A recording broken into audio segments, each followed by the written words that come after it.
Hi, everyone. Welcome back to the Stay Current podcast. As you know, here at Cincinnati Children's Hospital, we dedicate to summarize what's most important out there. And for that, we have a couple of articles from the Journal of Pediatric Surgery to highlight for you. Along with the infographic we have posted on social media and on the app, we're going to talk about that article as well as another one here. As a reminder, I'm Ellen Encisco. I'm Tombash. And I'm Cecilia Gigena. And we're research fellows at Cincinnati Children's Hospital Medical Center. And this is part of our series, again, on highlighting Journal of Pediatric Surgery articles. As usual, the editors helped us pick the articles. This month, the month of August 2022, was chosen by Dr. Pablo Laje, a pediatric surgeon at Children's Hospital of Philadelphia. And the two articles we're going to talk about today, one is about sentinel lymph node biopsy in Wilms tumor, and the other is about complications, a description of some complications that occur in newborns needing ECMO for CDH. And so, do you want to take it away with the first one, Em? Yeah, of course, Ellen. Our first article for today is coming from Iran. It's called Sentinel Lymph Node Biopsy in Pediatric Wilms Tumor. We talked with the second and third author, Dr. Shojaeian and Dr. Hiradfar. I'm Dr. Reza Shojaeian, Associate Professor of Akbar Children's Hospital, Mashhad University of Medical Sciences. My name is Mehran Hiradfar, and I also I'm a pediatric surgeon and work in a same center that Dr. Shojaeian worked there as an associate professor of pediatric surgery. This is a prospective study to see if we can use sentinel lymph node biopsy for diagnosing and staging pediatric Wilms tumor. They recruited 21 to 16-year-old children with non-metastatic primary Wilms tumor. We started with the same protocol as the other solid tumors, which is the injection of radiotracer around the tumor at the first step of the surgery and searching for the maximum uptake in tumor region. The sentinel lymph node detection and sampling was made with the radiotracer.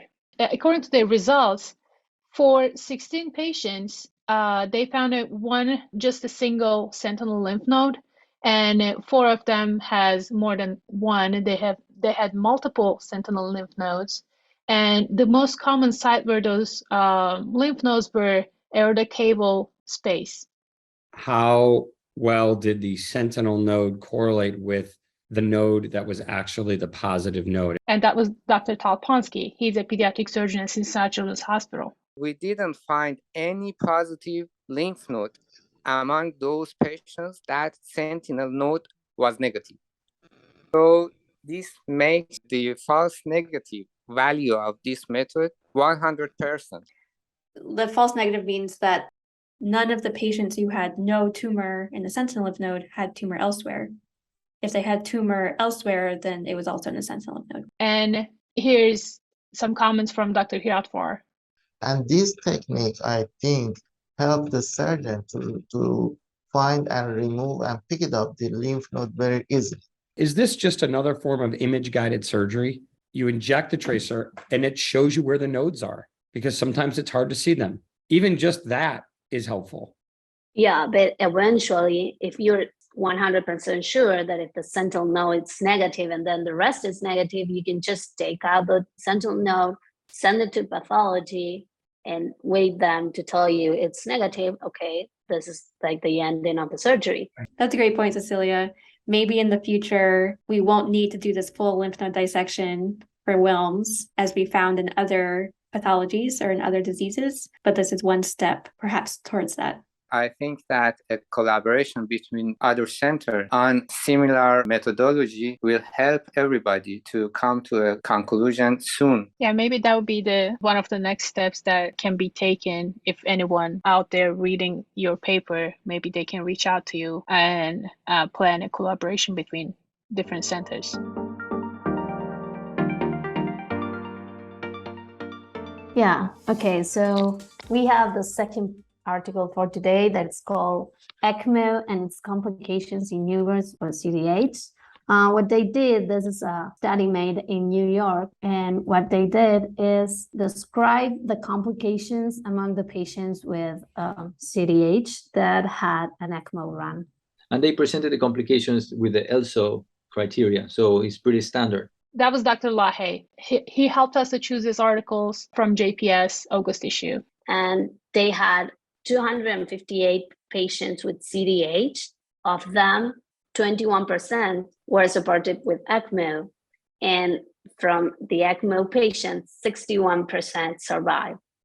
The most common categories of complications were metabolic and mechanical, but two categories from the complications that were more common among non-survivors were mechanical and renal complications. The conclusion is that up to 70% of CDH patients that go on ECMO have complications. But as they said somewhere along the way, not all complications are equal, and not all complications are equally relevant for us as surgeons, right? Yeah, I think it's more educational than practice changing. It's like Dr. Laje said, it's important to understand the complications that can come from any procedure that we do. And this is, educational or descriptive information, like you said. It's good for us to keep learning more about this disease and better understanding and predictors of outcomes so we can tailor our care in the future. But, they've always been, one of the leading centers in this, and it's good to have them give us their updates every now and then. So that's great.